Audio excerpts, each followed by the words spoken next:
Hi, thanks for joining me for another video from Counselor Tips.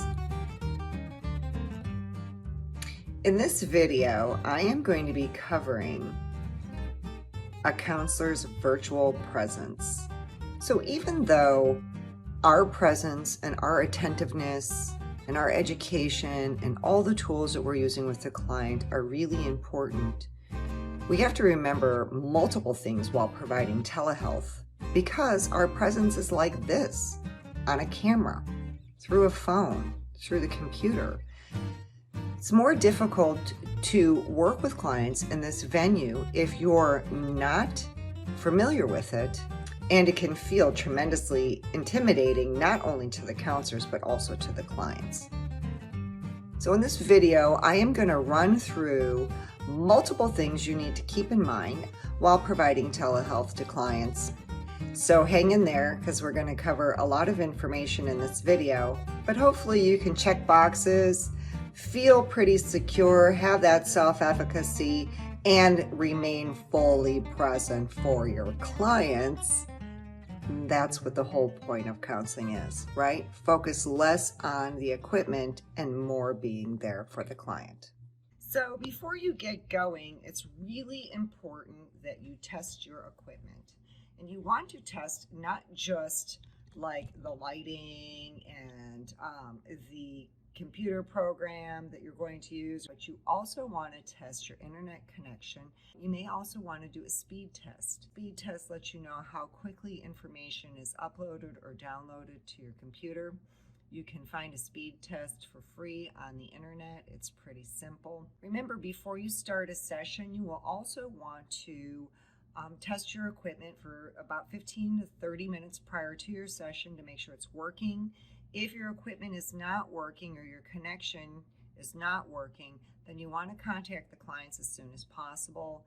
In those cases, I've used telephone to conduct counseling sessions or ask clients if they've wanted to reschedule. Most of my clients don't want to reschedule. They've been waiting for their appointment, so they're happy to do a phone session in place of a video telehealth session. In addition, clients also want to test their equipment, so just encourage them to do so the same day they're going to have an appointment. That way, if they also are having problems with their equipment or internet connection, that you can do a phone session as well.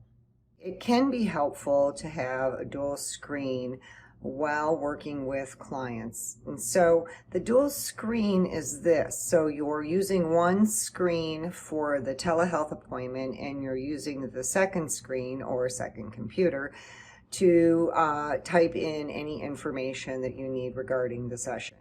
And so I really like a dual screen at times where I'm doing an intake.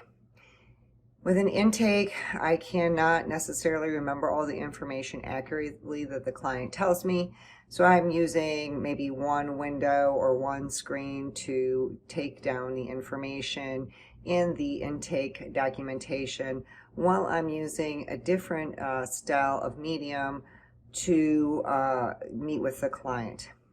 There are times, though, that I'm stuck just using the same laptop and let the client know that my eyes may be darting all over the place, and they may hear a lot of clacking because I am documenting their information while I'm having the session with them to make sure that I'm documenting accurately. Clients are very understanding. When it's just a regular telehealth appointment, I can remember information from the session and type in my case note following the session. That way it's not interruptive to our session.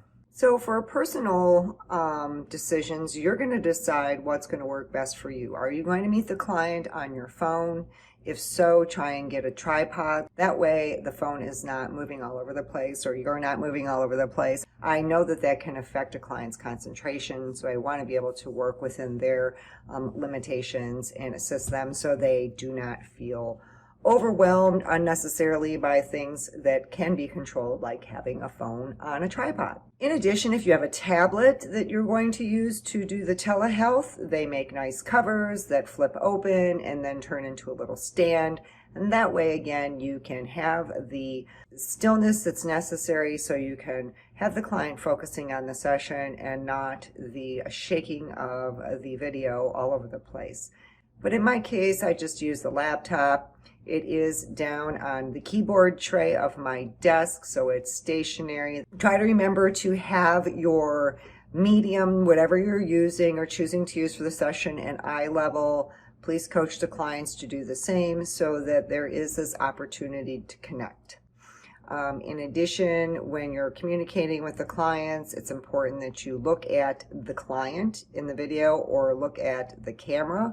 When you're speaking, do not look at your little picture down in the corner or look at your picture in the upper corner. Don't worry about what you look like. You should have taken care of that prior to getting on camera. You want to make sure your web camera is a good camera. So I had a trusted friend test out with me the video capacity and how clear I look on the laptop, and that's fine for telehealth. I look very clear, I sound clear, and have your clients give it a go just so that you're able to see them clearly.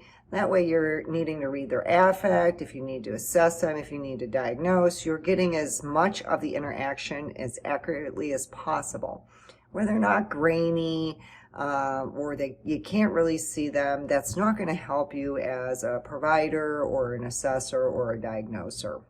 Before you get going, you want to make sure that you are heard clearly by the client and the client is heard clearly by you. So when you start the session, you're going to do a sound check and adjust as needed. Sound is super crucial, obviously. For most people, counseling is going to be done where a person's listening and a person's responding. So in cases where your office or virtual office is located, you're going to want to make sure that there are no audio distractions. So if you have music playing, turn it off. Turn off the sound on your phone. Make sure that it is on vibrate or silent. Please make sure any notifications are turned off. Close the door. If you're in a high traffic area, put a sign on your door that says in session, quiet please. If you are working at home at your virtual office, you want to do the same thing. It might be helpful to use a headset. So I have this headset here, and this headset has the audio portion different than the hearing portion. It has a mute button or silence button right on the cord, so I don't have to fumble with the computer. You may have to request the clients put that on as well. And remember that you may want to use a headset or a microphone in order to protect the client's confidentiality. Again, especially if you're in a high traffic area, you may request that they put on a headset to protect their health information from other people that are with them. Location's big for clients. I've had clients attend sessions in their bathroom because this seems to be the only place they can get privacy. I've also had them attend sessions in their closet. That way other people that they're living with are not hearing information that they're sharing. But also if they put a headset on, they can't hear what I'm asking. Only the client can hear that. In addition, sometimes there is difficulty with the client's equipment on their side, and they're saying they can't hear me. So I just pop the headset in, and that generally solves the problem as well. You want to make sure that you don't have anything that is making noise. So if you need to, like I've had my system fail before, where they were updating the record keeping system. So I've had to take notes by hand. But make sure that you are not rustling papers while you're in the telehealth appointment as much as possible. Don't tap a pen. Try not to make as much distracting noise as possible. Remember, the view is right here. So the client is seeing you as you're filling up most of the screen, but they can't see what's making all that noise like when we're in person. Lastly, regarding sound, if you hear something, again, remember the client is taking up the screen, so you may hear things in the background. Don't be afraid to ask, hey, what was that noise? Hey, is somebody in the room with you? Do you still feel comfortable sharing with me? Do you need to change locations? Check it out. Don't assume. Clients are very flexible. They're happy to share with you why there's some sound or change in their environment. Lighting. So lighting is really important. So if you're going to use just an overhead light, it can cast odd shadows on your face, and same thing with the client. It's really hard to read affect if there's a lot of glare, if there's overhead lighting and you have casting shadows. So if you can spend a little bit of money and invest on some external lighting, that could be quite beneficial. Same thing with the client. If it is hard to see them, ask them if they can turn on an additional light or get to a place where you'll be able to see them more clearly. It's important, again, as so we assess the client accurately.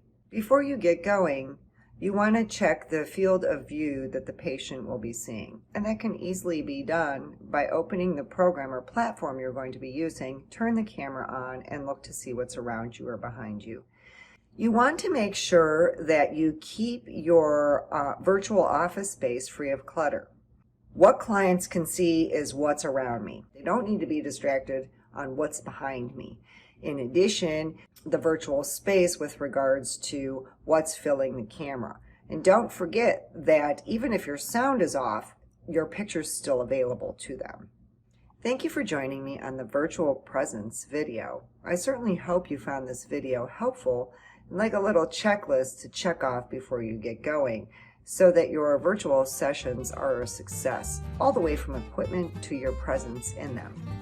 If you found this video to be helpful and you think you're learning from Counselor Tips, please consider subscribing to this channel and turn on the bell. That way you know when I have a new video that can support you. If you found that this video on virtual presence was helpful to you and you think you know another counselor or mental health provider that could benefit from it, please don't keep it to yourself. Share it with them. That way they can get caught up to speed and provide virtual sessions in the most successful way possible.